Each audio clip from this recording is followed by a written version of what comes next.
Every person has a story, but not everyone has a place to tell it. I've interviewed amazing people all over the planet. I want you to meet them. Well, I'm Chris Bovey. I'm the most interesting person that you've never heard of because I bought the Garland Theater. Yeah. Chris, thank you for being here on the most interesting person you've never heard of podcast. Yeah. And sporting the sweetest STP hat. I mean, you know, you totally dressed the occasion. I used to have STP stickers on my drawers of my, little. Would you get them free from the gas station? Because that's what I heard. They used to hand them out. I don't know. I think it was a hand-me-down dresser for my brother. Oh, cool. And they were just on there. I think he stuck them on there. That's cool. But I probably, of course. Yeah. Yeah. I mean, you appreciate everything vintage. Yeah, absolutely. Yeah, which is why we're in the building here at Corner Booth Media where we're filming this was originally, and I was telling you, originally in 1970, a 7-Eleven. That's crazy. I think I remember this. Really? Well, how long were they around for? Well, I mean, I think it was here I was into the 80s. Yeah. It's possible. I think I do too. Yeah. I think I remember there being some kind of a... Yeah. I'm almost positive. We're on Southeast Boulevard, so, Yeah. I know there's some people, there's only been a handful of people who come in and go, oh, this was a 7-Eleven, I remember. Crazy. I'm like, whoa, I know. That's and so cool. we have a killer new sign Dan Spalding built, and Yeah. you're always so rate it, give me a 10, No, 1 to 10, you're Mr. Sign, you're Mr. Yeah. Vintage, you're Mr. As soon as I turned on the street on the 14th, like it immediately caught my eye. I was like, "Wow, that's a cool sign," Like, hey, it's 8.3. a 10. Yeah. Oh, a 10. Wow. Dan, don't give Dan a 10 ever. Yeah. Get a big head. No, he talked me into it. At first, I was like, the brand guy in me at night, it's a silhouette of the logo. Yeah. And at first, I was like, dude, I'm a brand guy. You got to see the brand. You got to see the logo. And then I thought, no, it's Batman. It looks like the Batman thing. That's cool. So more Dan and I were looking, I'm like, no, it's cool. Just leave it. It's yeah. Batman. When at night you drive by, it's kind of all silhouette. And it's my initials too, so there you go. Oh! Of course. That works. Of course. Hey, you are, I have to say that this is the first podcast that we have with our first sponsor. I mean, it's not the first one. We've already done one with Don Poffenroth, who is the founder, owner of Dry Fly Spirits, whatever. But we did that inaugural one for our only on location one. We went to Dry Fly and got a tour. That's cool. It's really cool.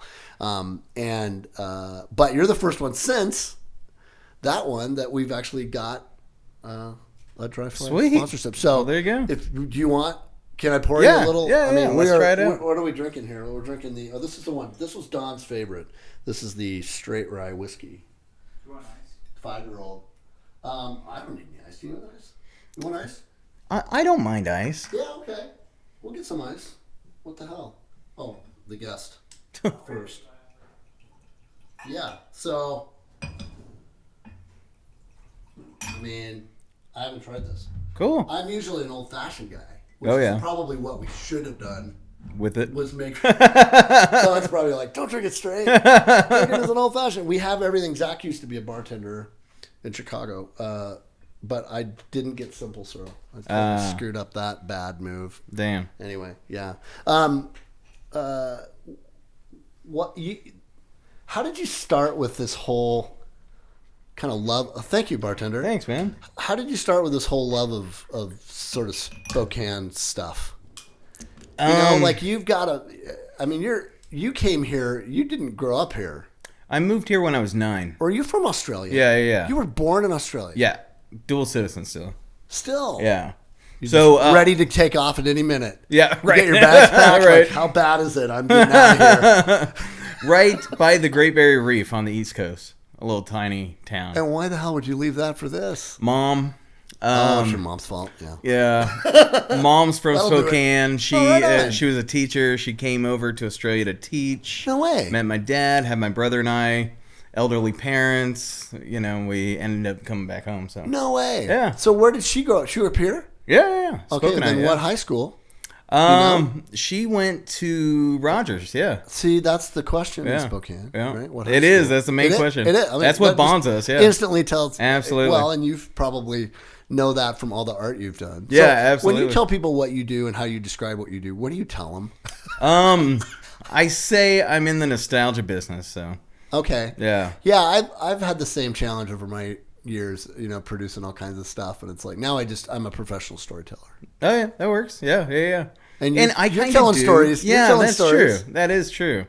Like one of the coolest things I've seen out of this entire career, this project, is people will come up to the wall of prints, and then you can see just memories wash over their face, and then all of a sudden they just start spewing. They're transformed as a kid, like looking at the Nat Park, and Well, like.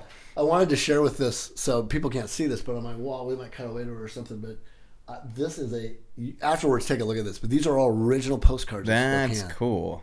And That's Nat great. Park's on there. Yep. And the original, where LC is now, was Spokane High School.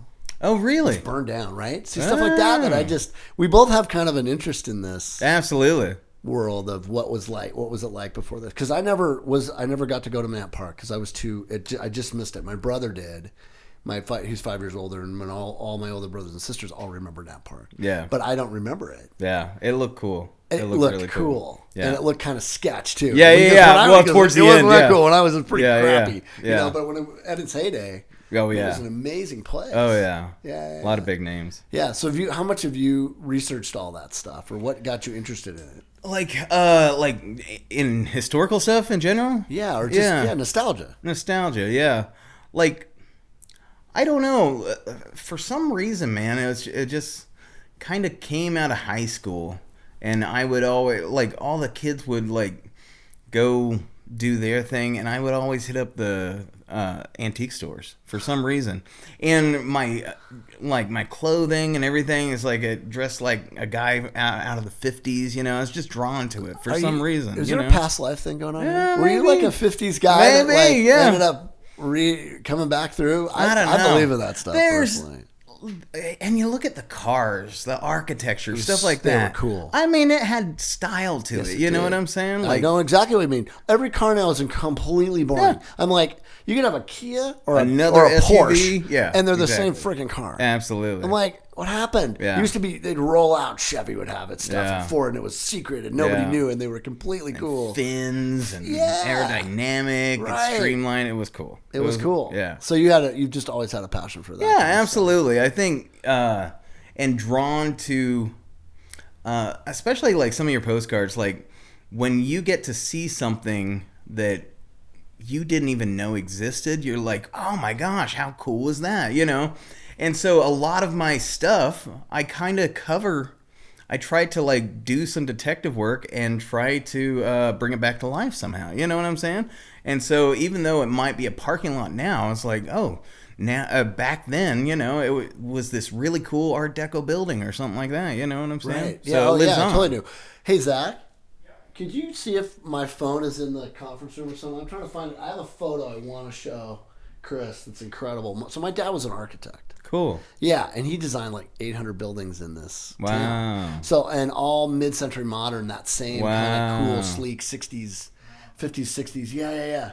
And so this is one of the buildings that he did. And I wonder, because you're a collector, one of the things you do is collect. Can you tell me the story of Boneyard and all that? Oh, yeah. Hey, first, we better do our taste test. Okay. Cheers. All right. So you don't have to be nice just because they're okay. Just because Dry Fly Whiskey is the sponsor of the M.I.P podcast. You don't have to say you love it. Okay.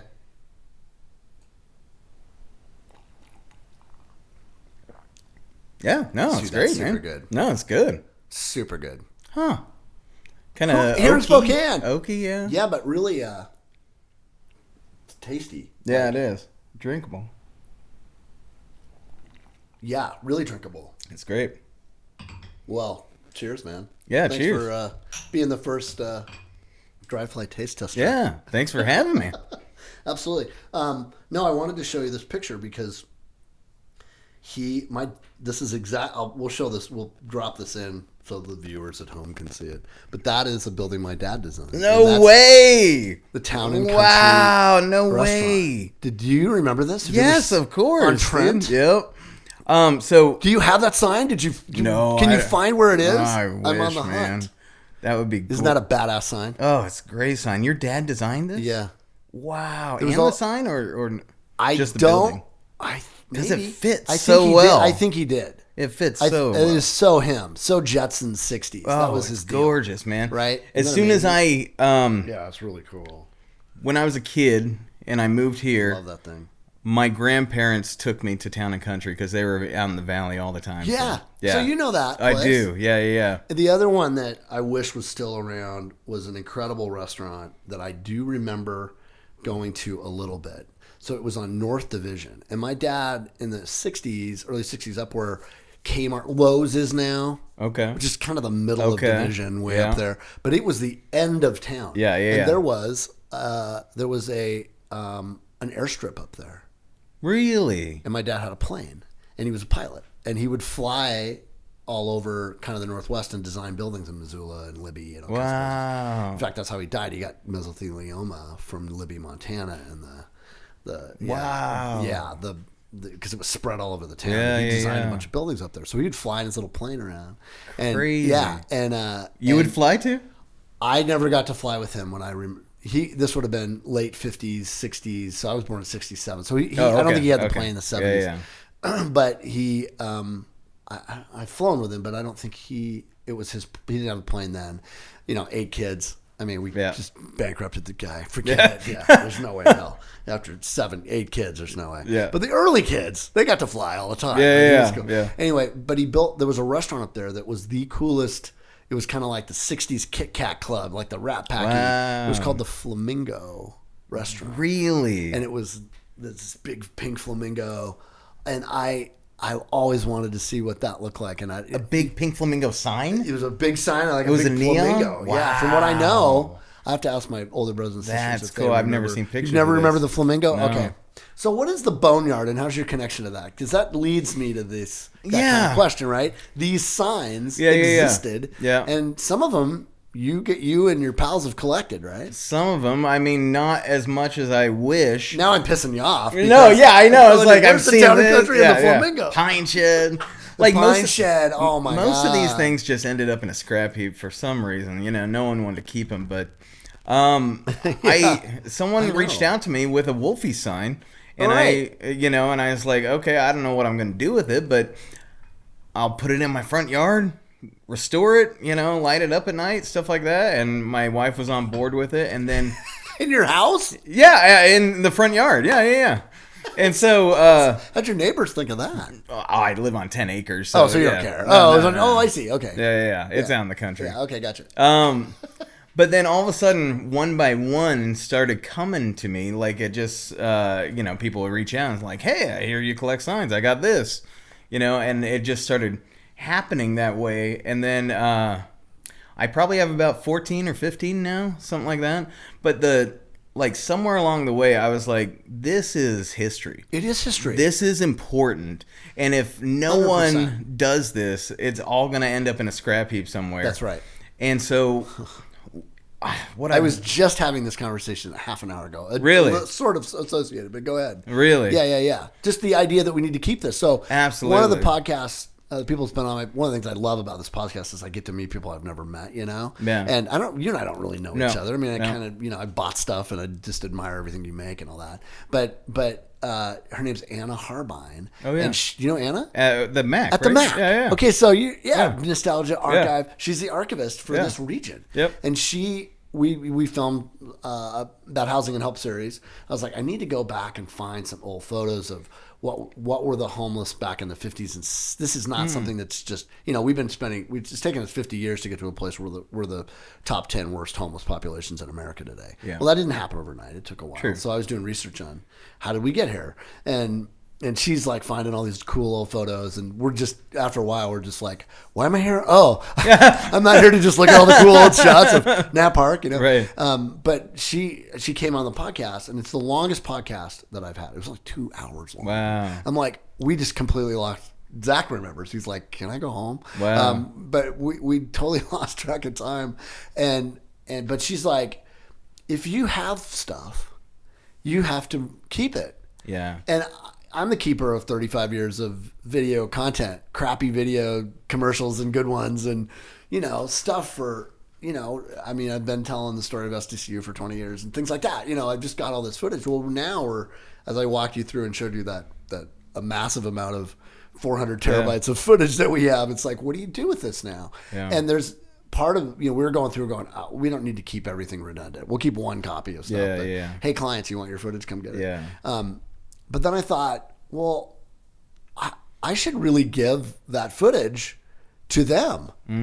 Stuff that we don't need anymore, or maybe the clients don't exist anymore. We've done stuff for clients that literally don't exist, but it's a stamp. It's a time. It's a time, a stamp of time on what this place was like. Absolutely. And I know I love looking back at old expo footage and before this town, old Libby photos. But somebody today wants what we're filming, right?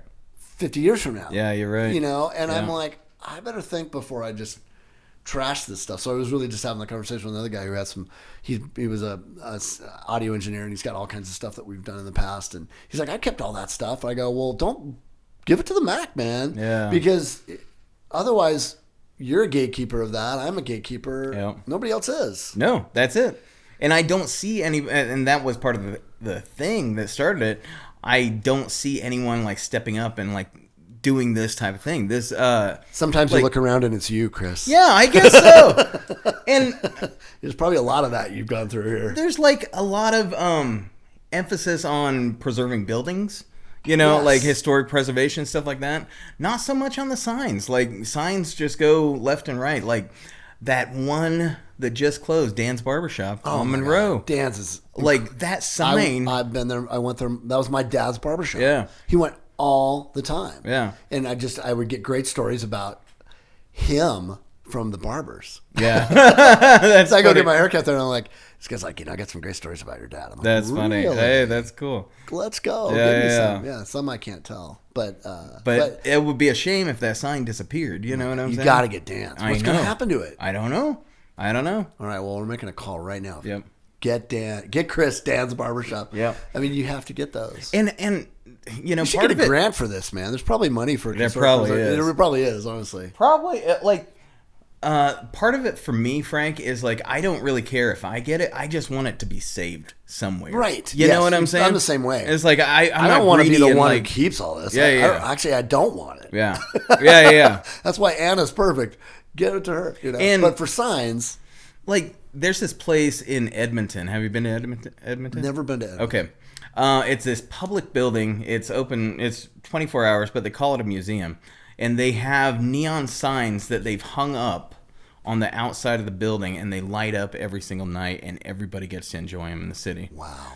That's a dream of mine with these signs. Even though I've collected them, I paid for them, blah, blah, blah. Where would you put them? I don't know. Like somewhere public. Somewhere very public that people get to experience it for free. You know what I'm saying? I think it'd be great. Oh, man. Yeah. If anybody thinks of one, I know. Hit up the podcast and tell us, because that is a great idea. There's a great place for that. Yeah. Somewhere. Yeah. I mean, the interest of Spokane right now isn't great. So maybe we can find I see all those homages to the place. And I think it'd be a draw. It would be completely a draw. Yeah. I mean, almost think like a sculpture garden in Riverfront Park. Same thing. It's the same thing. It's a sculpture garden. Yeah, absolutely. I had the chance to see the film at Pepsi headquarters in upstate New York, and they have an incredible sculpture garden. You'd be there for days. That's cool. And it's 2-mile drive in to get to the headquarters, and the whole drive in is this sculptures. Wow, that's cool. From all over the world, and just amazing. And I'm like, that's cool. What a cool sculpture garden that would be for this region. Yeah. All those cool signs. Yep. Do people go?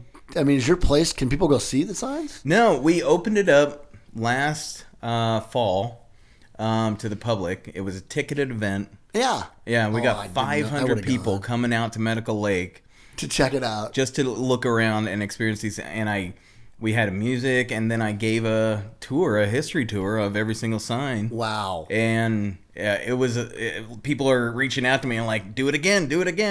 So yeah, we'll probably do it again. Have to. Yeah. Speaking of Medical Lake, how tell me your experience with the fires, because that is a life-changing thing for those of us who lived here last year. Yeah. And we had actually scheduled the Boneyard event on the same day that the fire happened. So we postponed it. We ended up postponing it. But you were okay? Yeah. We're on the outskirts of Medical Lake, not in the city itself. But we just went by there on a bike ride yesterday. And I just filmed there last 2 weeks ago. Yeah. Yeah, through that just area. Shocking. Just it's jaw-dropping. Like, I couldn't believe the park. The park looks completely different. But we decided that we were going to go back in the neighborhoods where all the houses burned down. And I couldn't believe the construction and the progress. Already. Like, coming back to life. You know what I'm saying? That's great. It's like, that made me feel That makes you great, feel good. You know what I'm saying? Because that community really came together. Yeah. There were a lot of scared people. Absolutely. Yeah. Yeah. Yeah. Any stories you heard of kind of harrowing stuff, you know? No, personal. My friends, my son's friend, they lost their entire house in the fire. And we ended up raising $2,000 to be able to help them cool. with the Boneyard event. So, Nice. Yeah. Oh, that's a great way to do it. Yeah. Wow. Yeah. Well, I always think of everybody out there. And it's just, and that's our future. That's our current and our future. Just the world, the way that this planet is right now. We're going to see more of that. Yeah. We have a client that does Northern Lights Inc. They really power all the rural areas up north, Sandpoint, Priest Lake, that area. And they were telling me 2 years ago they would average about 2 weather events a year. And it's 8 now. Wow. And probably on the rise. Wow. And so it's a really different world we all live in. Wow. You know, and you can feel it. Like did you ever get worried about August there being smoke? No. Ever. Yeah. And it right seems now, like it's every like year. That's the smoke month. We just sort of know it's coming. Yeah. It's a bizarre thing. Yeah. So how did you find art, or how did art find you? When did this start, man? Like the vintage shopping? Yeah, kind of. But at 15, I was kind of like just self-taught with Photoshop, and I just goofed around with it. You know what I'm saying? Did nothing really with it, but first big job, I'm probably like 18, 20, something like that, and I get at Microsoft in Seattle and doing tech support. And so I lived in Seattle for a little while. Absolutely hated it. Miserable. You know what I'm saying? So you were here at 9. Yeah. Love it, hate it when you first got here? I loved it. Loved it. Immediate. How? Wow. Like, there's a fascination from foreigners, especially like Australians, with America. You know, the Disneyland, everything. Like everything. You know what I'm saying? I always tell the story of being in Greece for 4 days or 5 days. And my wife and I were the only Americans on this little island. It was really cool. And people sort of knew it after a while. They're like, oh, those guys are American. Oh, funny. And they would come up and talk to us. Really? This one guy comes up. He's like, can I practice my English with you? Really? Like, yeah. That's cool. Totally. And they knew everything from TV shows, right? From Yeah, exactly. And I'll never forget what he said the first thing he said to us is he said, I have a question. We're like, yeah. He goes, does everyone in America have perfect teeth in swimming pools? Oh, that's funny. And then we're like, no. Because that's what they see. But that's all they see is, Yeah. Dynasty and Dallas and all these sort of glamour shows, especially back then. They get TV from 20 years ago now, right? Yeah. Was that sort of, am I right? It's similar because all the movies you would see, all the TV shows, everything like that, it was all just, some of it was British, but a lot of it was American. You know what I'm saying? It all came from America. Cowboys, stuff like action this. films. Yeah, absolutely. Die Hard. Yeah. And so as a kid, you're just thinking, oh my gosh, how cool would it be to go to America? You know what I'm saying? So then when you get here, did it live up to it? Not really, but if I'm being honest, I mean, it wasn't like the movies. You know what I'm saying? It's like you burst your bubble. You probably didn't expect it to be like the movies. No, I didn't know what only time I would ever come to America was Disneyland. So that was my only experience at Disneyland. That's pretty, yeah. So I get to America. I get made fun of a lot for my accent as a kid, which is something you don't really think about. So I tried to. I don't hear it at all. No. I worked really, really hard to get rid of it. It's too bad. Yeah, it is. Because chicks dig Australian accents. I know. What you're thinking. But during those formative years and getting bullied, it makes an impact. So you really lost it. Yeah. But can you bring it back at any moment? I can. Okay, give me a little. G'day, my name's Chris Bovey from Australia. Lived in Mackay, Queensland for 9 years. Right. Yeah. They don't say right. That's English. G'day. Good on you. Good on you. Yeah. So you can bring it back at any moment. Yeah. That's pretty great. Yeah. Can you tell when somebody's doing a fake Australian accent? Oh, yeah. Yeah. My kids always try to do a fake Australian accent. I'm like, no, keep working at it. Keep working at it. Yeah. No. So art, when did that kind of happen for you? And Yeah. when did you realize you could make a living at it? That's a better question. So maybe not even yet. So I was living in Seattle, miserable, and then I came back home to Spokane and lived with my parents, and then I got a job, oddly enough, at a sign company as graphic designer because they needed someone to What be company? able. Northwest Illuminated Sign. Okay. I don't know if they're around anymore, but they needed someone to do mock-ups, digital mock-ups, and like I said, I self-taught myself Photoshop, and so I had this skill in my back pocket. That's a skill, man. Yeah. And so immediately got that job, and then I just started digging it, man. I just started picking it up, and then like every job that I got after that, it was just like a crapshoot that I got in. But I landed a job at the Inlander. Yeah, and I was going to ask you about that. Yeah. Became the art director pretty quickly. Worked there for almost 10 years. So yeah, how was that experience? Because those guys I think they're amazing. Yeah, what they've done and what they do. Yeah. Ted, Jer, they're great. Ted and Jer forever. Yeah. My boss was my manager. One of those guys. You know what I'm saying? Like halfway deadline through, driven dude. Oh man, he was a hard ass dude, but. That was the only thing I didn't like about working there. But like halfway, like 5 years in, I had a managing editor, and he was great. And then all of a sudden, this guy comes in, and I was like, oh man, I kind of dread going to work now. You know what I'm saying? That very toxic type of environment, stuff like that. So eventually, it got to the point like while I was working at the Inlander, I had this idea for Vintage Print, this print series, and I had a meeting with Visit Spokane. Yep. I had this set up, and I pitched them this entire idea, and they just laughed me out of the office. No. Yeah. And I was like, oh, this is going to be fantastic tourism for us and blah, blah, blah, and laughed me out of the office. And I was like, screw them. I'm going to go home, and I'm going to do this myself. You know what I'm saying? Good. And so I did. And my wife... What year would that have been? Gosh. 2014. Okay. Yeah. That's when I started.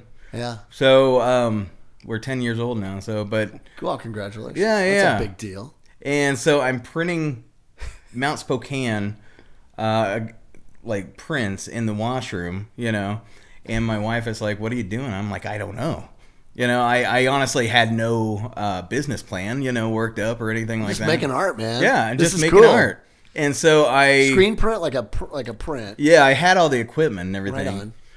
And so I take these posters down to Andy at Atticus, and I gave him the pitch that I gave to Visit Spokane. Yeah. And he's like, "It's awesome. Yeah, love it. He's great. He's like, I'll buy anything you ever bring me." And sure enough, he'd hand over a check every single time, man. He saw it. He saw it. He totally sees it. No, I'm not surprised either. And then it took off from there. Like, I kept getting calls from Andy like every single week, like, we need more. Whoa. And so, like, things at the Inlander were kind of shaky. Like, I didn't really enjoy going there. You've been there a while. Yeah. And so I said to my wife, I was like, should we take a leap of faith? And I either had to quit the Inlander or quit making art because I couldn't do both. You're not going to quit making art. Yeah. So there's no way. I jumped. Yeah. Yeah. You have to. Yeah. Yeah. And it worked, man. I can't believe that I actually make money doing art. There's so many artists that struggle. Yeah. I get it. It's an incredible. What you've done is amazing. Thanks. I appreciate it. I had a really good friend of mine on my 50th birthday. He got me one of your original first I think you had original prints, right? Or original, I guess they're original, 20 or so. I don't know if I'm getting this right. But it was numbered. Yeah. And it was the Fox Theater. Oh, yeah. And I have it in my house. And it's, I just love that, man. It's like the coolest thing ever. Signed, I think, right? Yeah. Signed and so numbered. he got me that. And he said it was the last one you had done. Oh, cool. Of that series. That's cool. And I was like, who's this guy? Yeah. You know? And then I just started like seeing everything you were doing and watching everything. And just so... I love the city so much in this region that you've been able to sort of, I mean, I think of you as you really are, when I think of what this town is and the brand of it, I think of your stuff. Thanks. I appreciate that, man. You know what I mean? Yeah, absolutely. Like that's what I think of is this, it has a style. Where do you think that style came from? Is it that it's the nostalgic shops, 60? man. It is, right? That's that look back at that. Yep. That's where it came from. Not too far from the Town and Country sign my dad did. No, I did a Town and Country one too. Yeah. Did you do the Town and Country one? I did, yeah. I need to get that. Yeah, I still have it. No way. Yeah. Do you have one? Yeah. I need to get one of those. Yeah. I have to. That's cool. That was his building. Yeah. And I saw... I didn't know you did that. Yeah. Oh my gosh. Like Crazy. whenever you would look at postcard racks of Spokane and stuff like that, it's all like stock photography and stuff like this. Right. And I was like... Why don't you see? But you go into the antique stores, and there used to be style and design with advertising stuff. Right on. And then exactly. it disappeared. I was like, okay, that's the idea. That's what I want to capture, and that's what I went for. You know what I'm saying? Yeah. No. Exactly. My dad, he went to Gonzaga Prep. It was Gonzaga High School in 1946. He graduates, right? And he is the artist because he's an architect and he's a really good artist, and he illustrated the entire yearbook. Wow. I'll have to show it to you. That's cool. And I have it. That's and it cool. is hand done. Wow. And so... That's a lot of work, It's man. cool. Yeah, that's really cool. It's 46, right? Yeah. So this is an 18-year-old or whatever, and 17-year-old in 1946, sort of illustrating that. That's cool. What was cool to a 17-year-old then is not too far from what you do, I think. No, it's when I look at similar, that kind of this sort of mid-century style and that clean lines and all of that stuff. Yeah, I think you probably were designing cars in Detroit and in your first life. Yeah. Love the lines. I just got a 54 Chevy pickup truck. Oh, my God. You totally were. You were a Chevy. You must have been a Chevy guy. Yeah. It's cool. I'm excited for it. So what was the first thing you drew that you remember of like, I got like a series here. I got more than a series here. I got your first drawing of something iconic Spokane. It was Mount Spokane. That was the one you were doing? Yeah. Just because I was like... In your bathroom. Right. Just because it's something that we all recognize. 100%. You know what I'm saying? It's never going to leave. No. It's been here before It's us. an icon. It'll be here after us. Yeah. And so that was the first idea I had, and I drew that out. And then all of a sudden it just took off from there, and people were coming up to me whenever I'd go do fairs and stuff and be like, you got to do this. You got to do this. Yeah. And so I would start keeping a list. Yep. Even though I didn't remember it, if 20 Somebody people else did. come up to me and say, hey, you got to do the pine shed. Right. Like, you got to do the pine shed. Yeah. Right. No then you look into it, you know. Shadle Center. Yeah. Whatever. That's Shadle Center. That's where I grew up. Yeah. You know, that was my... U City. Yeah. Yeah. Absolutely. So there's this great... Just did a series for Gonzaga Prep on their Hall of Fame, and there's an artist, a local guy, grew up here, graduated I think in early 90s, and his name is... oh my God, Zach! I'm forgetting his name. Scott Eden. You know, you probably never heard of Scott Eden before. No. Incredible, one of the greatest artists in the world. Really? From here, grew up here. No, I just couldn't remember who Scott Eden was. The name was escaping me, but I remember now. But we got a chance to do a video on his life. And I kind of remembered him as playing football and stuff after I was there, but I had no idea who this guy was. Really? Right? He's just this incredible digital artist, sort of at the forefront of that.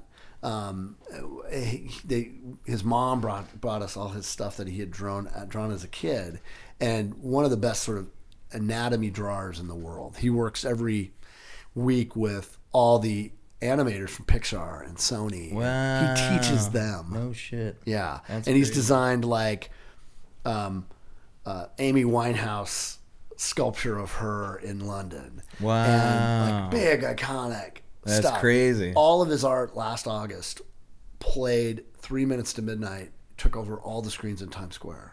Wow. Yeah. And we got to meet him. He came Where to does he town. live? He lives in London. Wow, crazy. No. And he's just a super down-to-earth guy. His mom just lives down the street here. That's cool. And she brought all this stuff in, and she's got like original charcoal stuff that's like under her bed. I'm like, dude, that's cool. This is Picasso. Needs to be in a You've got to museum, take care. Yeah. Get this to the Mac. Yeah. Right. Yeah. So we kind of gave her a talking to, but it's like I was in our studio for a while. I'm like, get it out of here. I don't want this stuff, man. Yeah. It's like Yeah. precise and incredible. And one of the things that we put in the story to tell him was this Andy Warhol quote, which is, let everybody else just do art. Do it every day. Let everybody else decide if it's good or bad. Yeah. Meanwhile, just do it. Yeah. And is that kind of what drove you? Because Kinda, man. It's not up to you and I to decide if we're good at something. It's up to somebody else. Yeah, absolutely. And you do it because you just love it. yeah, for me, the creative process, I don't know if it's the same with you, but if I get an idea in my head, it's like holding my breath until it can come out. Yep. And then you're able to exhale, Yes. move on. Yes, and go to the next one. Yeah, go to the next one. He said the same thing. He's like, I draw every day. Yeah. I've drawn every day of my life Yeah. since I was in 5th grade. Yeah. He goes, I can't not. Yeah. I mean, do you kind of do that too? Are you constantly doing it? Or are you like, I can leave for a couple of weeks and then catch it back up? Yeah, I just got back from Maui and didn't even think about it. Good, okay. That's probably healthier. Yeah. But now I'm kind of everywhere, like all over the place. Like one day I'll be working on signs, the next day I'm screen printing, stuff like that. So it's kind of all over the place. It's really kind of cool. But I get to like test out different creative Did you processes. design this shirt? Is this an original Chris Bovey? Yeah, it is. Yeah, that's funny. Yeah.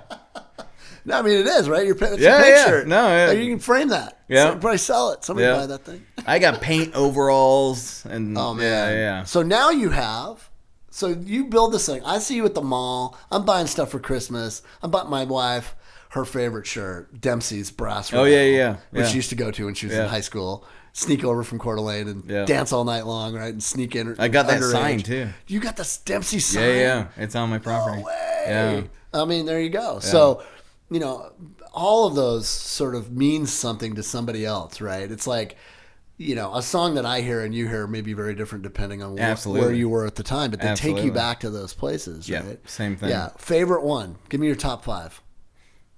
Designs? Are Spokane you serious? Ones. Yeah, Spokane ones. I've never been asked this. Or are they all top like your kids? 5. Well, like top 1, I know 100%. Yeah, well, what is it? Regional Health District building. R2D2. Oh my gosh! Trash cans. Really? My favorite design that I've ever done. There's no words on it. So it's explain them for people that don't know. Okay, so Regional Health District building. Yep. Same architect as the Parkade. Yes. And Spokane Airport. My dad knew them. Yeah. Knew him. Warren Heilman. He and my dad were pals. Yeah. And they were working at the same time. So he. And by the way, so this is the regional health building. Yeah. Which is kind of adjacent to the courthouse. My dad hated that building. Yeah. It was most people do. He called it the building of the 4 urinals. Yeah. It was in terms of design. Yeah. Hated that building. Yeah. And most people do. And Warren was incredible. Yeah, he Parkade, was. all this stuff. And he was just like, what happened, man? Yeah. And I got to meet him. Do? I came up with this design, and it's minimalist. And you got to meet Warren? Wow, I cool. did, and I had him sign some of my prints as well. So, rad. So he was an amazing architect. Really. And so I asked him the inspiration behind this building, and he says, if you look closely at the top of the county courthouse, there are 4 kind of turret type things. Yeah. And he said, I modernized that. Of course and then took that. And it was cool, he thought, at the time. Yeah. And if it was 80s, right? Early 80s, late 70s thing. Yeah. Yeah. And he originally said that they had commissioned 4 of them going side by side all the way down Broadway. That was the original intent, but people hated it so much that they scrapped the plans for the other 3. So. Thank God. Yeah, isn't that crazy? It's crazy. So my dad designed which, some people didn't like either. What was the inland Northwest, inland Pacific Northwest, it was the Indian Center at the time. It was a Native American teepee on Gonzaga's campus. Have you seen this building? It's like a stone kind of teepee. On Gonzaga's campus? Kind of by St. Al's. Really? Yeah. And it was originally a teepee shape, and it had this teepee top to it. It was stone. Oh, maybe. And it was a gallery. It held all of the Native American artifacts of this region. Wow. That the Jesuits at Gonzaga had gotten. Yeah. And so they were like honoring the tribes, they thought. Yeah. And they commissioned it and built, and it was the Guggenheim. Like when you walked in, it was this circular crazy Guggenheim. Crazy. Where you're like, you walk along, you're looking at art, and you're like, oh, I'm on the third floor already. Like it was a ramp. Oh, cool. It was very much, like Frank Lloyd Wright, he was a big fan of his. That's cool. Obviously. And so, but they ran out of money and they took the top off. They didn't finish it. Wow. And he was so pissed. Wow, he was like, God dang it. They never finished it. And recently, last year, they did that like, but then and now in the Spokesman, they'll have that little picture. Yeah. And they had a photo of it being designed, and it was just the skull of it. Oh, cool. The inside of it. They had taken it and put it in the paper back when, 50 years ago, whenever it was built in the 70s. And I never had seen it that before, and so I'm like, oh my God, that's my dad's thing. That was his kind of thing, and a lot of people didn't like it. And then they ended up turning it into offices because at some point the natives went, wait a minute, we want our stuff back. I believe it. And he was like, they should have. But I remember the opening of that. It's like it was yesterday. And how cool that was, and it was a real statement on a very different architecture on this place, but that would be a cool one to do. You should check it out. That is cool. That is one that I think people would do. That's cool. Yeah. It's just a crazy different building. Yeah. So outside of that, I'm sorry, I interrupted your story about the regional health district. So what did you design? Oh, yeah. Maybe I can send it to you, and we'll put it in. Yeah, we'll show it right something now. Like that. We'll cut it in. But it's like I said, it's minimalist and it's negative space, using the paper as the building, and then just using the sky to kind of give you hints of the shape of the building. And then it's a mural as you walk in? No. Well, ironically, it's just one of my prints, but it's a print of it. Yeah, okay. But they have actually blown it up and put it inside the building as well. So that's what I thought. Yeah, it lives on in there. Yeah, that's really, really cool. Yeah. Well, for those of you on YouTube, please subscribe. You can watch. We'll put this photo in right now. Yeah, so you can see what that's like. Okay, that's your favorite. That's my top. Why is it? People hate it. I don't know. Why do you love it? It's the worst seller. What is it about that you love? It's not commercial. So that's why you like it. That's why I like it. Like a lot of mine, I design with the end user in mind. You know what I'm saying, or the person buying it, the consumer. But that one, you did for you. I did for me, and there's only a handful of them that I do for me. One I just did, I thought was really cool. Do you know the petrified forest in Middle of Washington? Yes. Yeah. Oh yeah. Yeah. Crazy. We went there as a family on a road trip. Really cool. And I was just inspired by it. Like it like the gem shop is one of those cool tourist trap, like with this cool sign and everything. So I put this dinosaur at the bottom of it and everything like that.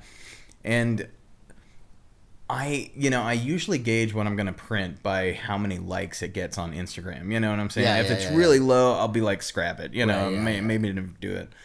But this was one that got really low hits on Instagram. I was like, screw it. I love it. I'm going to do it anyways. I'm going to do it for me. You know what I'm saying? Well, you should. Yeah. I think that's the stuff that outlives everybody, because you're all of us, Yeah. I'm reading a book right now called Deep Work. And it's probably, I'm in a sort of CEO group, and we're doing it as a kind of part of the stuff that we work on, as a group.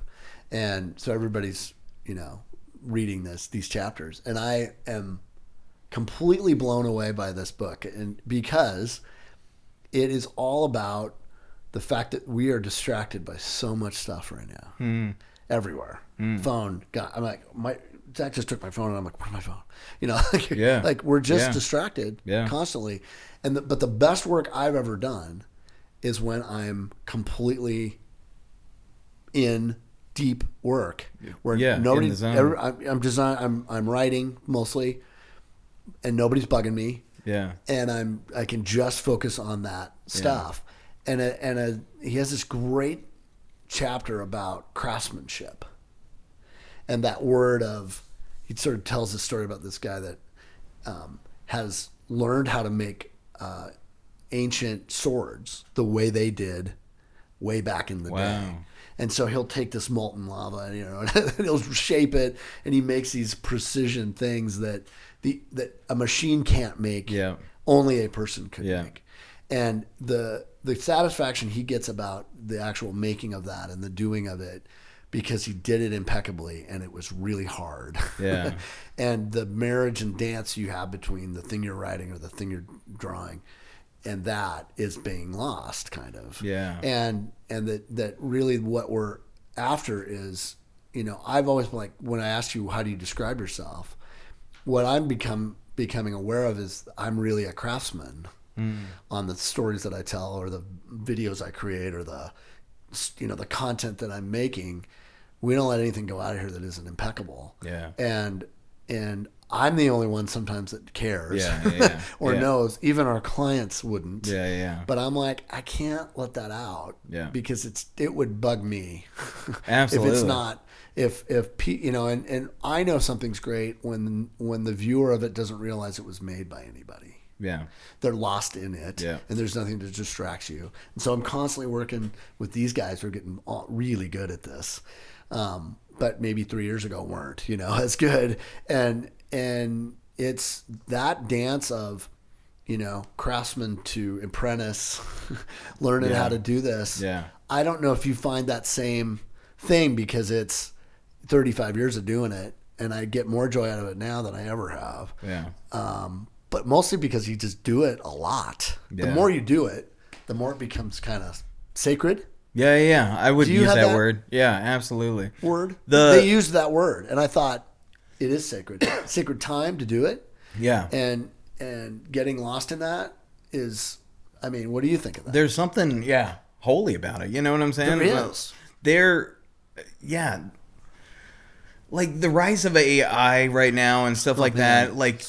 it's, for me, taking it back to lost form like neon or screen printing or anything like that, and making something with your hands. Yes. People see it, people appreciate it, and they know it's not made by a computer. You know what I'm saying?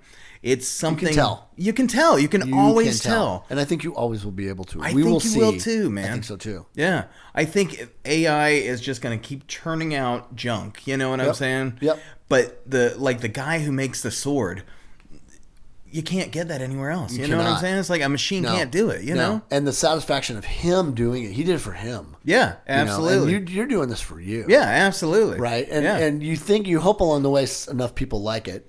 Yeah, that they want to do it. It's hit or miss, man. But not always. No. The best stuff I've ever made, people are like, I don't know if everybody likes that, but I fucking love it. I get people coming up to me all the time saying, "Thank you, thank you, thank you." Oh, love it. I get your stuff every Christmas. I'm like, wow, that's cool. That's cool. Same here. Yeah. It's like the go-to Christmas. My kids know what they're going to get now. They're going to get some cool Chris Bovey, T-shirt, painting, something. Yeah, that's it's just weird. Part of. You're Spokane's Norman Rockwell. Yeah. I guess, yeah. You said it. I don't think that's bad. No. Because I love Norman Rockwell. I do too, man. I think he was amazing. No, he captured a moment in time. Yeah. Of America. I'm glad. I'm glad you think that. Well, I wondered if that sort of experience was the same for you. Oh yeah, I think it's getting lost a little bit. It is. Yeah, I was actually a video that we had done for the Hall of Fame prop. I'm just thinking of this because it's top of mind, but.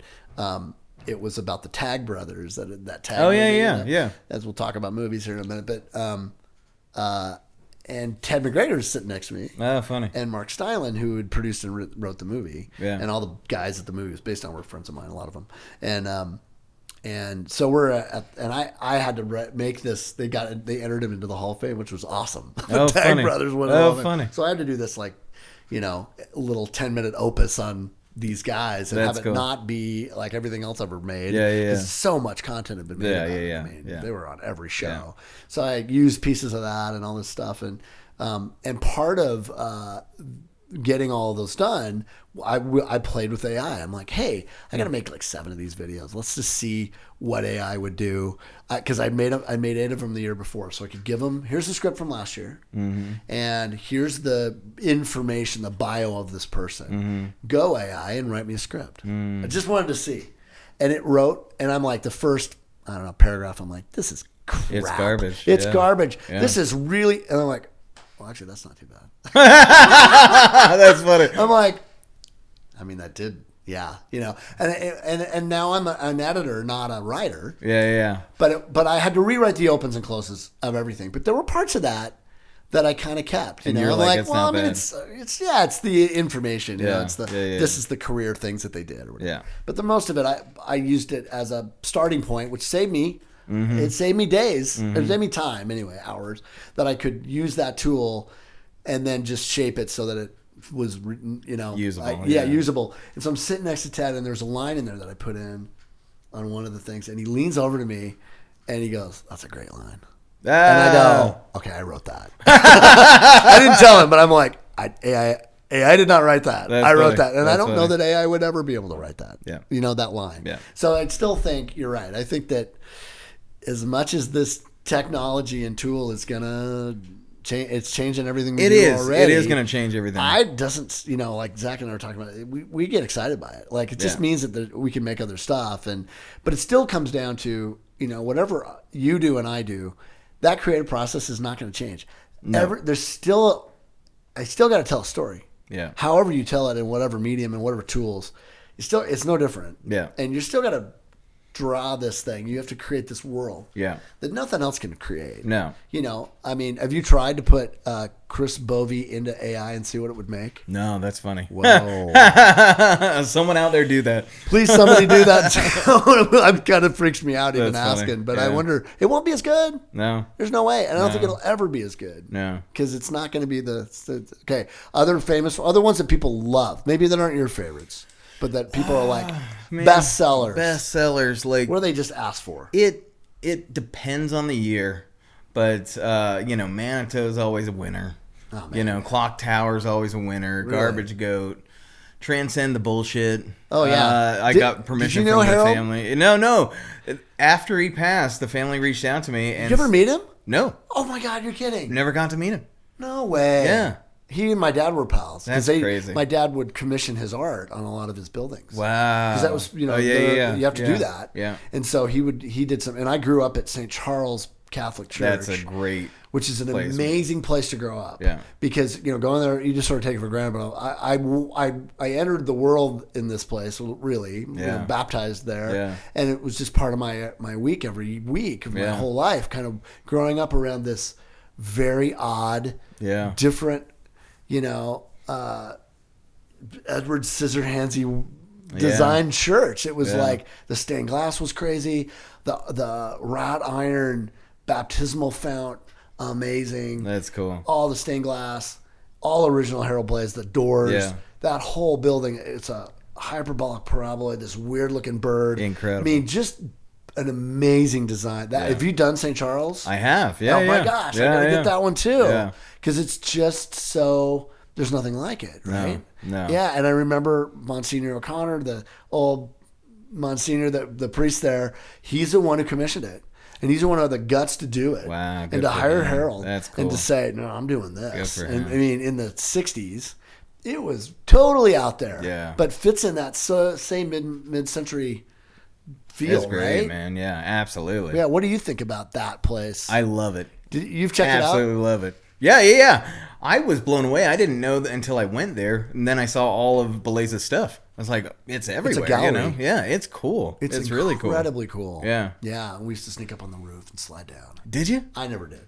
Wow. Friends of mine did. No kidding. Yeah, it was like a slide. I would imagine. Every skateboarder was like, "Oh, I want to go skateboard that thing." Of course. Yeah. I don't think they ever have. Yeah. They die. Yeah. Way too steep. Yeah. So any other ones that just you love? Like there's any ones you love that everybody else loves?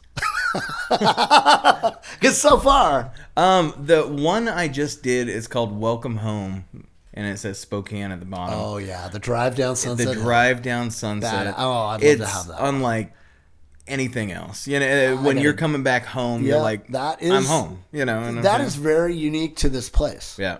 I don't know that a lot of places. Maybe that happens everywhere else. I don't know. Maybe there's places where you pop out and go, "Oh, I'm home," but you don't quite have that. Even Seattle, you don't quite have that experience. No, You just that's true. You just kind of turn the corner and you're in Seattle. But you don't get that view. Yeah. That we get kind of as you approach it, and there is a transition period coming down that hill. There is of like, oh, okay, now I'm coming back. I'm home. Yeah. It's a weird experience, isn't it? And so I had so many people coming up to me and saying, "You need to do that view coming home." It's like, okay.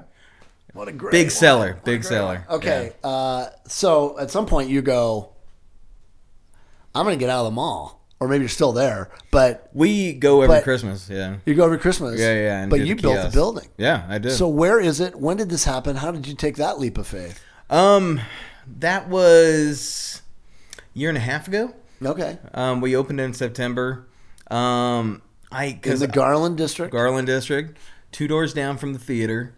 And I always wanted to have a retail and a studio space all in the same space. Yeah. So like people can see you know those kitchens that are open. You see you see the cooks. That type of thing. You know what I'm saying? It's watch it happen as you're there. Oh, cool. And so people are actually seeing me screen print and are enamored by it. And then kids will come up and I'll let them pull and stuff like that and stuff like that. So I always wanted that type of thing, but I was like, brick and mortars are dying left and right. But again, kind of going back to that thing, this is something that you can't buy on Amazon. You know what I'm saying? It's like, this is something you can't add to cart. Right. This is something that you have to go there and buy. Experience for yourself. So you don't sell these, you do sell your stuff online. I sell it on Etsy, you know. Right. But this is the be there experience. To be there experience. Yeah. Completely different. Totally, you know what I'm saying? Totally different. And so we finally took that leap of faith and we're like, you know what? I think now is right. You know what I'm saying? It's such a cool idea. I got to go up there. I've not gone up there yet. Yeah. So I reached out to the previous owner of the Garland Theater. Kathy, And I've known her forever, yeah. I had my eye on that little curved part of it. I was like, so that good. would be cool. So cool. And and she's like, that's taken. Yeah, that's taken. Not available. But I have this place 2 doors down. You want to take a look at it? Right on. The old Cooney Law office. Oh, yeah. Cooney Law. That's what it is. Yeah. And it was an office. You know what I'm saying? Right. And so I had a vision in mind. And open it up like we had to do here. Yeah. Put in a garage door, you know what I'm saying? Open that up. Bring shit in. Yeah, and then tear down all the walls in there, you know, just make it open, you know. Wow. Redo the floors. It was all linoleum. We brought it down to concrete and stuff like that. So we spent like 3 solid months just turning that place into something cool. Just doing it. Yeah. And I got this. That's art itself. Yeah. I don't know if you remember the old Spokane Street Motel. It was downtown, but it had this really cool sign with was that this on Lincoln arrow or Monroe? No, it was right off of 2nd. And okay, yeah, down there. It's a sketchy neighborhood now, totally. But it was this cool mid-century modern sign, and it had this big arrow with chasers on it, and I always kept my eye on it, and then I finally reached out to the owner, and I bugged her for years, you know. And then she finally gave in, and she's like, "Okay, I'll sell you the sign." And then I got my hands on the sign. I totally know what you're talking about, yeah. And I didn't know what I was going to do with it. And Liz says, "Why don't you put it on top of the shop?" And I was like, "That's brilliant." So I got it restored, cool. And I got the flashers going in it again, and then it's right on the corner, and now it's this piece now of. it's its own icon. Yeah, now it's its own icon. Your You know what I'm wife saying? must be amazing. She's supportive, man. She loves it. Got yeah. to be. Yeah. I met her a couple times because Yeah. it's a family. It's a It family is. business. Yeah, it is. Like she's selling. Yeah. You're always kind of working together Yeah, and stuff. always. That's got to be cool. It is cool. Yeah. I've talked to some other people and they're like, man, I would be killing my spouse, after working all day with him. But no, she's my biggest fan. She's my biggest helper. Like, oh, that's cool. doing murals or anything like that. We're always doing it together. Yeah, you've done murals.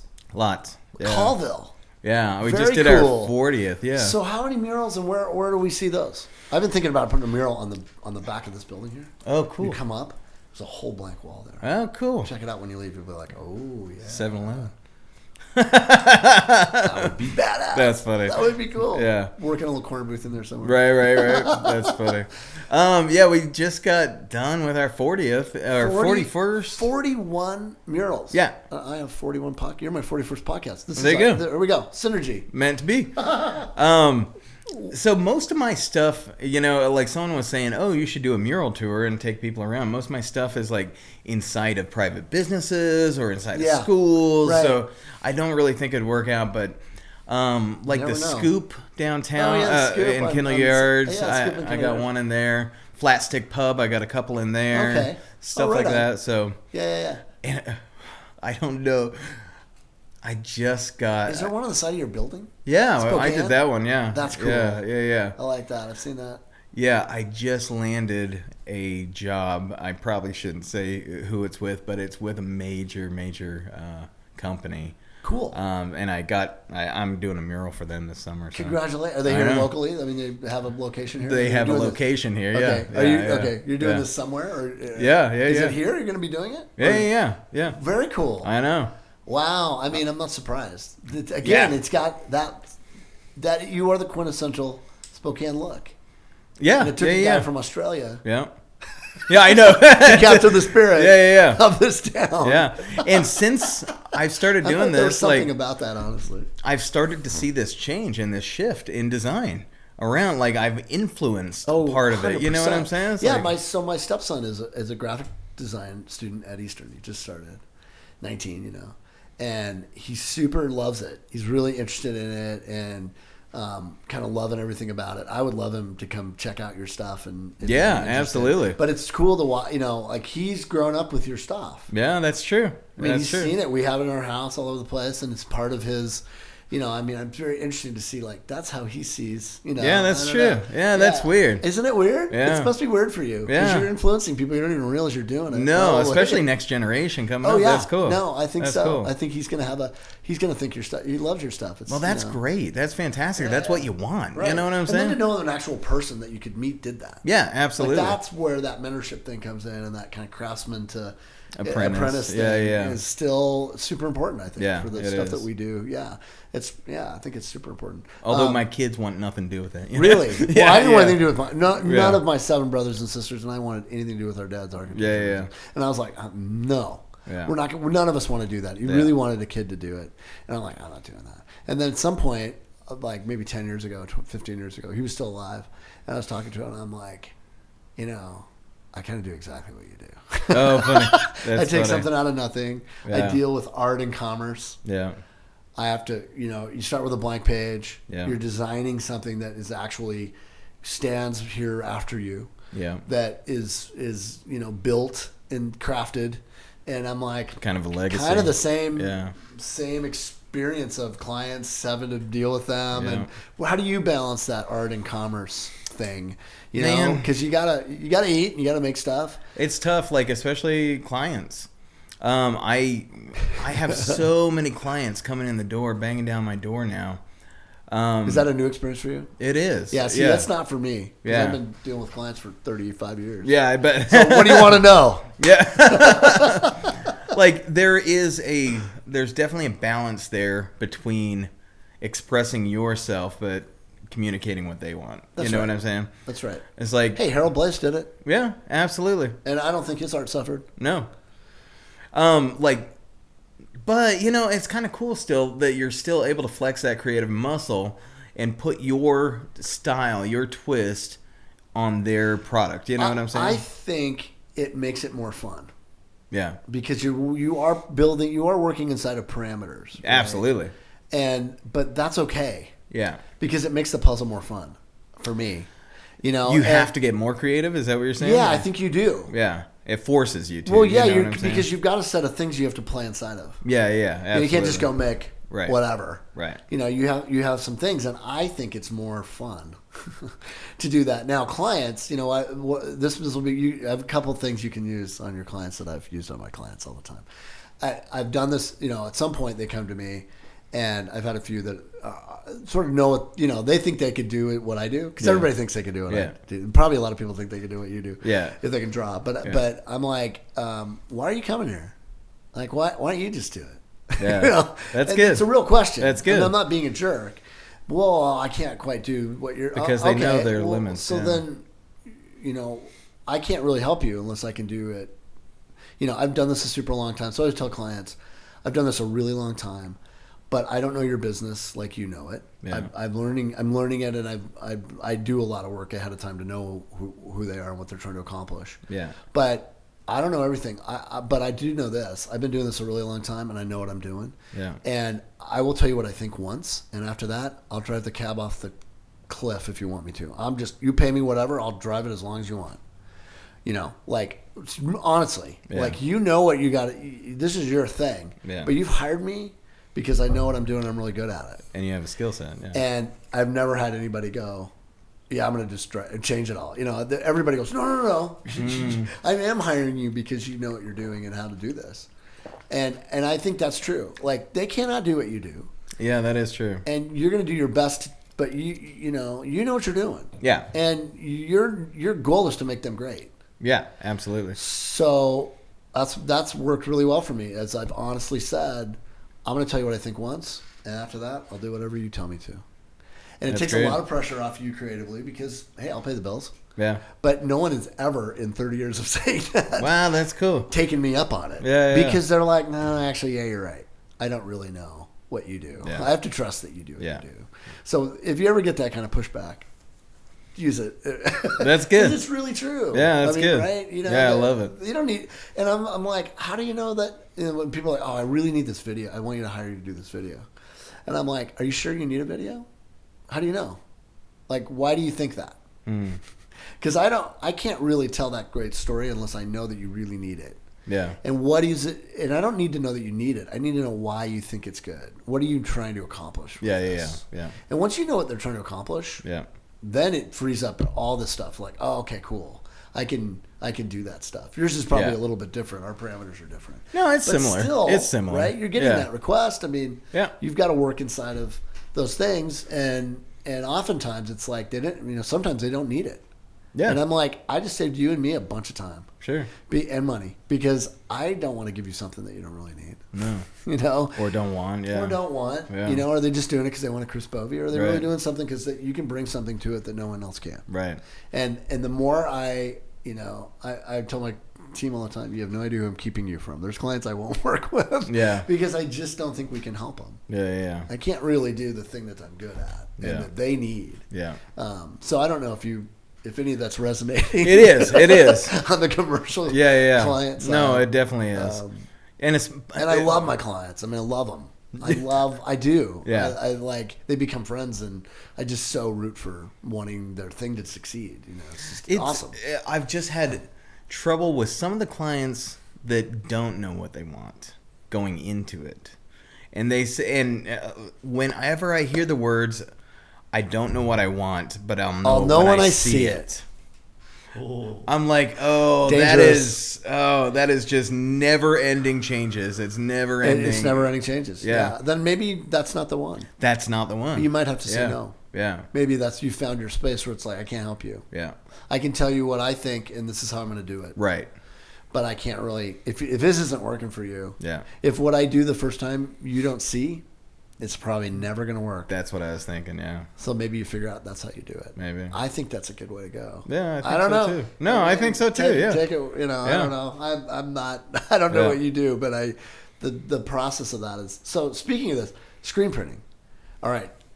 Can I hire you to do some corner booth swag? Sure. Can you do the sign? or I don't know. What do I do? That's cool. Yeah. Right? Yeah. Wouldn't that be great. cool? On We a have some shirt. really good swag that we've done, and I lost the guy that did it. Gorilla. He was like Gorilla screen printing or Gorilla. He does my stuff. Oh my gosh! So I get. He's there we still go. around, yeah. He did such a cool job on Yeah, our swag. absolutely. Okay, well I got to talk after with you. Yeah, we need more. Yeah, We're out. yeah. We're like we've given it away. Clients love it so much, and it's so good. That's great. Yeah, I lost track. He of does him. a good job. I lost track of him. Yeah, I'll get you his number, Okay, yeah. yeah. But I think it'd be cool to do that sign. And I think we're so maybe too, not. man. Maybe we haven't. We're not iconic enough yet. No, It was only 3 years.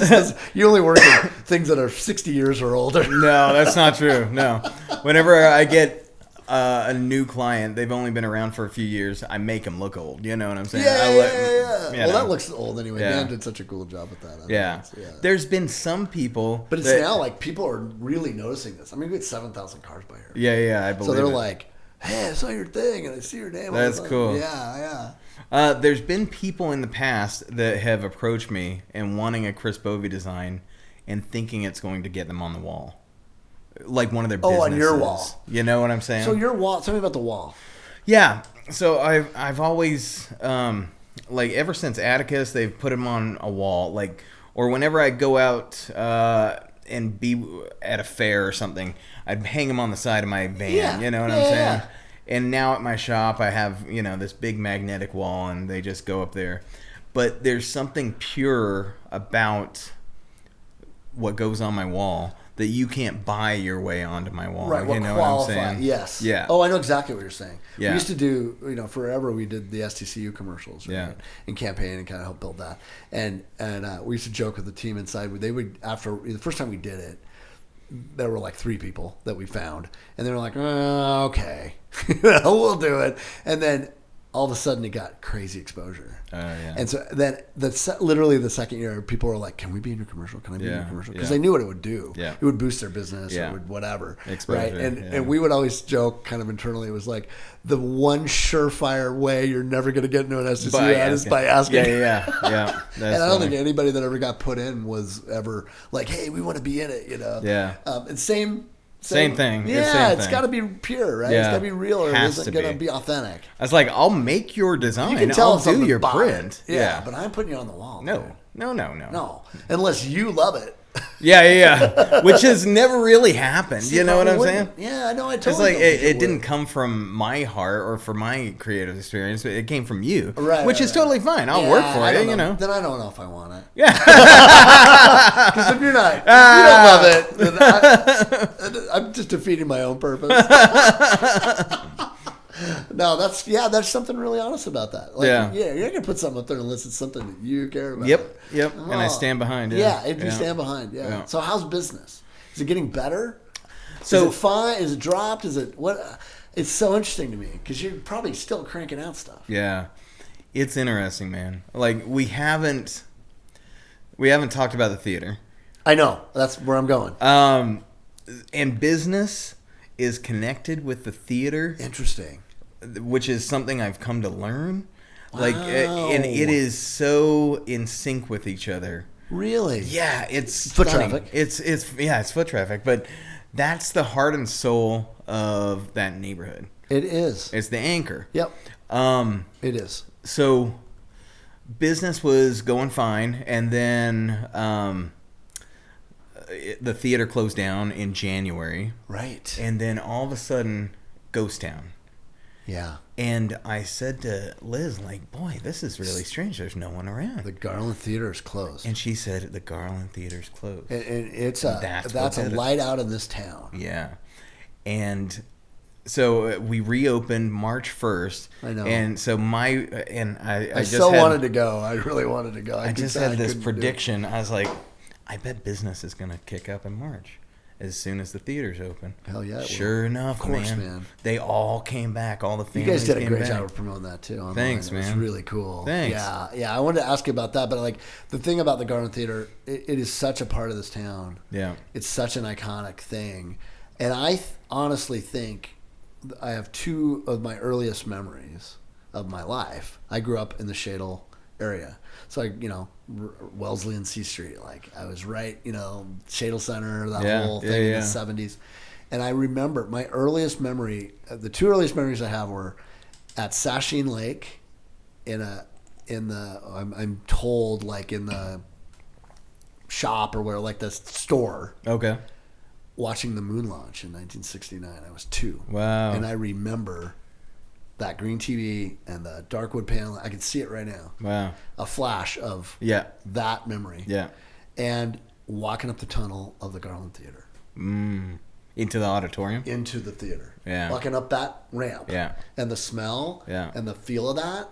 And every time I go up it, I'm like, that is ancient to me. Yeah. Like that is, and I make movies, you know, like, and I think that might have been part of it. It's just that sense of the old smelly popcorn that's been there forever, that hallway and that rug and that whatever, that whole place. And we got to be a part of the 70th anniversary. Oh, we yeah. did a really cool video. I don't know. We should make sure you see that. But there's some really cool footage. I don't know if you've seen that. I've seen parts We of it. got a bunch of that footage. You guys should have it. Yeah, that'd be great. I'll get it for you. Next year's the 80th. Oh, and there were some great moments of people reminiscing and some incredible stories we have on film. That's great. Of all of that. And we used some of it. We didn't use all of it, but we shot this and they'd restored it. And Kathy did a really good job bringing new seats in and all that. Yeah. And we kind of did this really thing we were proud of, you know. Yeah. Because it's so iconic. It's so part of that. Not only that neighborhood, and I lived right on. Later in life, I bought a house right in Gordon, and Post, okay. So I'd be at the Garland all the time, Yeah. and just that neighborhood is so Spokane, cool. man. Yeah, and it's frozen like in time. There's Perry's not it's like it. It's like West Seattle. Yeah, absolutely. Right? Absolutely. And like, there's apartments coming up, all in the Garland district exactly. right now. I saw that. And so I think That's it's the way it just ought going to to be. take off, man. I think there's going to be tons of people. So how did this come to be? I know Jordan and Tampion, right? And you have done this together. What the hell made that happen? It was a crazy story, man. Talking about stories. You own the Garland Theater. Yeah. Whoa. It's crazy. I know. So Catherine came to me last year and she says... And so I've known Kathy since high school. Have you? Well, Spokane. So. And she says... and she's my landlord, at the time. Yeah. And she says... I'm going to close the theater. Like, I'm losing... She has really worked hard to keep that. She did everything she could. Yeah.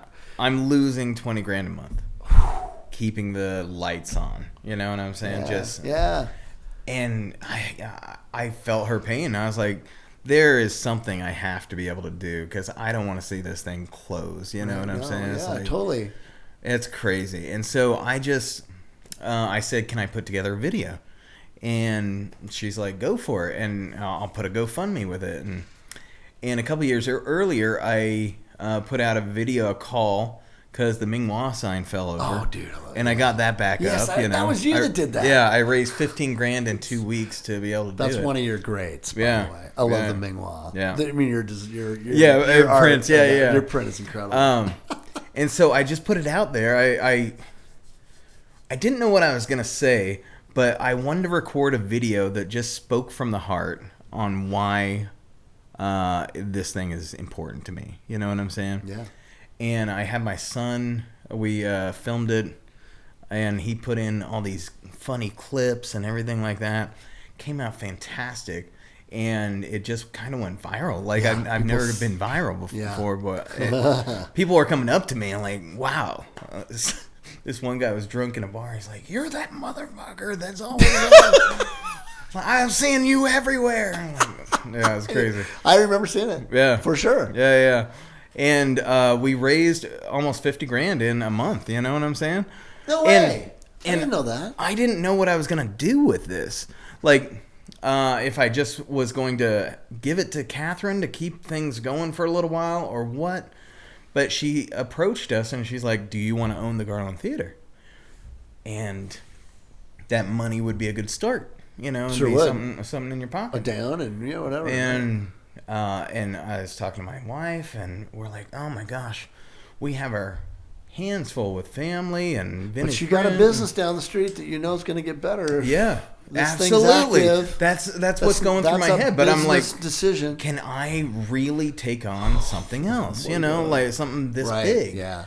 And we were both like, no, we can't do it. We can't do it. But all of a sudden, because of that video, this guy who owns arcade down the valley, Jedi Alliance. Yeah. Yeah. Okay. Tyler Arnold. He comes to me and we have a mutual friend, and he's like, you guys should really meet. And so we meet. It's just like magic. It's just like sparks You meet immediately. Jordan? Yeah, Tyler. Yeah. So and we're like long lost brothers. You know what I'm saying? It's like it's that type. Who's Tyler? He's the owner of Jedi Alliance. Oh, Jedi Knights, yeah, for sure. Yeah. No, I was like, I almost Cool thought guy. you like owned that place. That's funny. No, because they're really yeah, similar. absolutely. We're both in the Vintage. nostalgia business. Nostalgia vintage. Yeah, absolutely. We're vintage shop guys, man. Yeah. No doubt. And so he says, "Let's do it. Let's you and me. We'll do it together. I'll pay the rent. I'll take on the liability. I'll sign whatever." I've always wanted to own a movie theater. I'm like, okay, man, I'm in. And it's like, This is different now. Yeah, and so he's like, I'll even make you a co-owner of the theater. And so we put all this work over the summer on getting grants, getting licenses, stuff like that. And Catherine keeps saying, I'll get you a lease soon. I'll get you a lease soon. Blah blah blah. And it never came. And then all of a sudden she says, hey, I've decided to sell. And and we're like, oh shit. All we that just did work. all this work. It's and this thing, I don't know who she's selling it to. And she's like, I'm selling it to this guy named Jordan Tampion. And I'm thinking, and I don't know who this is. Right. And I'm thinking in the back of my mind, it's like, I've got a buddy named Josiah Tampion locally. I wonder if he's a brother. Spokane. Yeah. And I reach out to him, and he's like, yeah, that's my brother. No way. And I said, can you put me in touch with him? He's like, sure. And I reach out to Jordan. So Spokane, dude. And I was like, what are your plans to do with the theater? He's like, I don't have any plans on the theater. He's like, are you still in? And so January 1st, we got the keys and started rocking and rolling in that place, man. So you're kind of all tied together. Yeah. Jordan owns the building. We own the business. Yeah. Better. And he's putting $500,000 into the exterior facade restoration. No. Yeah. Yeah. That money we didn't have. Like, he's Of course not. Amazing landlord. And I've heard nothing but great things about Oh this my guy. gosh. Yeah, my niece works for him, and she's a realtor in 4 degrees or whatever. But I got to get this guy on now. I got to hear his start of this. It was a roller coaster of emotions all year long. Gosh. And then so all when of a did this sudden, happen? This was like a year ago? When was it? I started on this project a year ago, man. Yeah. And he got in the summer or something? Or He got in the winter, like October. Not that long ago. No. Whoa. Yeah, and it was just like this thing was dead. This deal was done. Then all of a sudden it like resurrected, and all of a sudden lights went back on. Handed us the keys and said, "Go for it." Good on him. Yeah. Good on him. Yeah. No way. Yeah. So now, what was March 1st like? Because you were supposed to be on this podcast. Yeah. And I made the mistake of asking you like the week. Yeah. That, And then you're like, oh, I can't. And I'm getting requests from left and right. I didn't even think about that. Yeah. I wasn't even aware of it. Then I realized, I'm like, why did I ask him? I didn't even know it was opening on the, It was because I had a vision for what this place could be. You know what I'm saying? And it could be cool because it had just kind of What was your vision? What gone did you downhill. want that would happen? Mid-century modern, man. Yeah. Retro futuristic. I saw that dome. Yeah, inside. Rad. And and I was just like, it's a spaceship. You know what I'm saying? It's so cool. It is. And so Creatures from the Black Lagoon. Yeah. 1940, whatever. Absolutely. In the 30s that thing was built, wasn't it? 39 or 45. 45. Okay, yeah. So like space race era, you know what I'm saying? Is that kind of vibe. Lots of neon on the inside, but so it had just kind of fallen into disrepair, just needed some love, a little TLC. Yeah, it does. And so we came in, and I hired this airbrush artist in the dome to do this galaxy airbrush mural. Oh, wow. I got to go see that. And then it's lit up by black light. Do you have a picture of that? I will find it. Yeah, I want to drop it into the podcast so people can see it. It's online. Yeah, it's online. Okay, we'll get a picture. We'll drop it in. We'll try it. Anyway. And then I lowered the neon out of the dome, exposed it, and it looks like Tomorrowland, in there now. It's I gotta go. Really cool. I gotta go. And then Tyler brought to the table... if you think it's really cool, I'm blown away every time I'm gone. It's cool. And Tyler has this collection of screen-used movie memorabilia, And so he's turned the lobby also into a museum. Oh, right on. Yeah, really cool Sort stuff. of like he does out in the valley. Exactly, That's same thing. Great. They're perfect together. Oh my gosh. Perfect together. During this entire 2-month crazy project, neither one stepped on each other's toes. We just had this uniform vision, and you just did it. And we just did it. And we didn't talk about it. It just came out. Yeah. It was cool. Yeah. It was one of those I know exactly. things. My brother and I work together a lot. He's a cinematographer, and we don't ever talk. We don't have to say anything. Yeah. We just kind of know. He's doing this, and I know he's got it, and it's bizarre. Like you can just sort of not. We telepathically think or something. Yeah. That was the same flow. Yeah, and so many creative people came out of the woodwork and be like, okay, yeah, I can do that. I can do that. Yeah. Like community. We now have a projectionist. We got the 35 millimeter up and running. No way. We got sound coming out of it, and this projectionist just came out of the woodwork. I used to work with him at the theater, and he's like, "Yeah, I'll be your projectionist." And so, our first, I got my hands on a 35 millimeter print of Batman, '89 Batman. So that's gonna be our first one that we do. No way. Yeah. On the 35. On the 35. Wow. I'm Batman. Right? I'm excited, yeah. Wow, that's incredible. Yeah. So the part of this that I forgot, which having spent this time with you, that no one would probably ever think, and I don't know if this is a compliment or an insult, but you were a minister. Yeah. I was a we pastor. buried the lead. Yeah. You were a pastor. Yeah. What? How did that happen? I don't really know, man. Like, I just this isn't one of them mail order things where you married somebody. No. I just kind of fell into it. You went to ministry, right? Yeah. You went to school. Yeah, Southeastern Baptist. Yeah. Where? So when did this happen? Gosh, it was. And that was another thing too. Like, I didn't ask you where you went to high school. Oh, got kicked out of LC, then went to NC. There you go. Yeah. So amazing people have gone to NC. Yeah. Bobby Enslow. Yeah. Right? That's right. Yeah. That school is kick ass. Yeah. Yeah. Kicked I out loved LC. it. I loved it. NC's great. Yeah. Yeah. Wow. Yeah. And then, so, right at the time when I'm working at the Inlander and I'm starting Vintage Print, having a family, we'll throw this in there as well. Like, that's also on top of that. And weird. Yeah, I know. It just happened? It just happened, yeah. We just got this call? Yeah, we just kind of grew into it and saw a need there. And then, yeah. Were you just going to church and didn't have... How did it happen? What called you to that? We just got asked if we would, and so we're like, okay, yeah, there's a need. So. And what church were you at? Airway Heights. Airway Heights. Yeah. Needs a pastor. Yeah. And you're like, I don't got too much go. I'll go do it. Yeah, I know, right? Yeah, but then I realized I got burned out really quick because I had way too much going on. You know, that was the biggest thing. But what'd you learn from that? What surprised you from that experience? That's just not something that everybody does. No, it's true. Especially when you've got a family and you're, I would say empathy was the biggest thing that I came out of that. Like, we had a homeless ministry downtown for like 3 years as well. And prior to doing that, it was just a soup kitchen. Prior to doing that, I didn't have a favorable view towards the homeless in my heart. You know what I'm saying? Yep. And so the motivation for going down there and leasing a space and doing that and seeing these folks every single week was kind of a selfish one because I wanted to get rid of that in my heart. You know what I'm saying? Yep. Get to know these people as people and instead of just marginalize them or write them off or anything like that. Or get pissed off as you drive by. Yeah, absolutely. We saw it all the time down there. Yeah. What did you take away from that? Did it do that? Yeah, it did. It did. What do people not know they should then about the homeless population? Every single person has a story. Every single one. And maybe you should listen to their story before you judge them, We're all this close. Yeah. Yeah. To being right where they are. We're all this close. Yeah. Absolutely. Yeah. I know. I spent 2 years on it. And when I first started doing Housing and Help, it was like, I don't know, it was a job. It was a project, and I was super interested in doing projects that matter.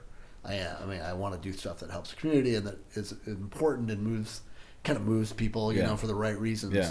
And all of that kind of fit in that. And I was like, well, that was a 2-year journey. Yeah. Knowing nothing about it other than the same thing, driving by and, we'd had an office downtown, and it was really didn't move here because of that, but it was Yeah. I'd seen the progression over 8 years of it getting really bad, Yeah.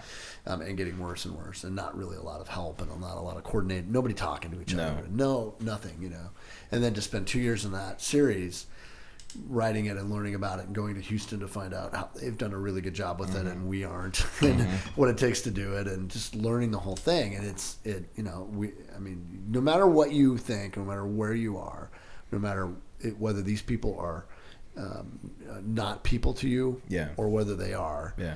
it still comes down to money. Yeah. We were spending 5 times that more every day by doing nothing than actually having these people housed with services. Yeah. And until we get that figured out, we're all, doing Failing. a huge disservice. Yeah. We're failing. Yeah. And there's no real excuse. And you can, get close or not get close or do it, but it's going to take everybody to do it. Yeah. And at some point we'll hit rock bottom where we just decide to. Yeah. And that's what happened in Houston. They were the worst. 12,000 homeless people in 12 years ago. And now there's less than 3. And we almost have caught them. And they're 10 times our size. Wow. There's 13,000 in Seattle. There's less than 4,000 in Houston. And what's our number? What's that? What's our number now? I think it's over 25. Holy cow. It's probably 2. Wow. Think about Camp Hope. I know. 700. We filmed there twice, 2 episodes. Yeah. 678 people living there. Yeah. It was larger than Oakesdale. Wow. The population of Camp Hope. Crazy. So it has to be, Yeah. right? It's I don't know what the point in time count is recently, but it's over. It's getting close to where Houston is. Wow. And they have figured out how to do it, and it took everybody to do it, Yeah. and they all have found a way, and so there's a way. Yeah. And people like you that care about it and keep trying to work on it. I've had countless people on here talking about it, because it's the number 1 problem in America. It is. Hands down. Yeah. You just ask anybody that wants something to do with that. It's how it is. So That's heartbreaking. it is heartbreaking, but I'm glad you did that. That's really cool. I saw good. Minister and I'm like, what? Yeah. In a past life, yeah. In a past life. Yeah. Well, that's super cool. Okay, what's next? What's the future? What's your next great big project? Whether that's something you're going to design or whether Garland becomes, Disneyland. You said it, man. Right? That's my vision, yeah. Is it? Absolutely. 100%. Why Yeah, you not? said it. Destination. Yeah, absolutely. It is a destination already. What, Yeah. what do you want to add? What do you think needs to be there? Or do you not want to tell me? You've seen Cars Land in Disneyland, right? Yes. Imagine that. That's such a cool, unique part of Spokane, and there's neon, and it's like frozen in time. It's like, so I am working with... It's no different than Leavenworth, No, same thing. right? I was just Same there thing. last week. Yeah. It's like some dude, couple guys came up with that. figured it out. They were just like, hey, you know what? This looks like the Alps. Yeah, absolutely. And now the place is amazing. Yeah. So I'm working with local business owners in that district to be able to spiffy things up, make it look cool. Add more neon, make it cool. That is so great. Yeah. Good for you. Yeah. How can people help? Anybody? Do you need help? What do you need? No, I just need People to come shop up there. Yeah, absolutely. Come help. And go to the Garland. There you go. What was the opening movie on the first? Benny and June. Oh, absolutely. Well, I started my company, Corner Booth Media, in the corner booth of Ferguson's Cafe. Oh, really? That's funny. That's cool. All roads lead to Garland. Yeah, absolutely. All roads lead to Garland. Yeah. Cool. Well, thanks for being here. Yeah, thanks for thank being you, on this man. and being Spokane's Norman Rockwell. I'm just getting started. Yeah. Do you have a design you want to do next? Do you want to tell us about? That you haven't thought of, or No. I have so. is there a many... lot more to do? Yeah, Or man. have you done it all? No, my list is long. So. Seriously, still. Yeah. Is there one in there you're like, I can't wait to get to that? Here's the cool part about what I do. I don't have to just use what's around us right now. No, I you can go back. I can go back. You know what I'm saying? It's like I'm not restricted by time or space, nothing like that. Right. And so I can reach Did back you do the into parquet? the past. Yeah, absolutely. You had to have done the Yeah. Had to have. So yeah, sky's the limit. Yeah. Okay. Yeah. All right.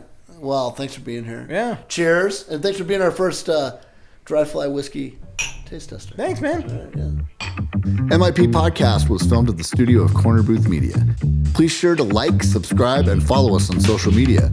You can also listen to us on Spotify, Apple Music, and anywhere podcasts can be found. We'd love it if you'd rate, review, and subscribe to help our podcast grow. Be good to yourself and stay interesting. The MIP Podcast, proudly sponsored by Dry Fly Distillery.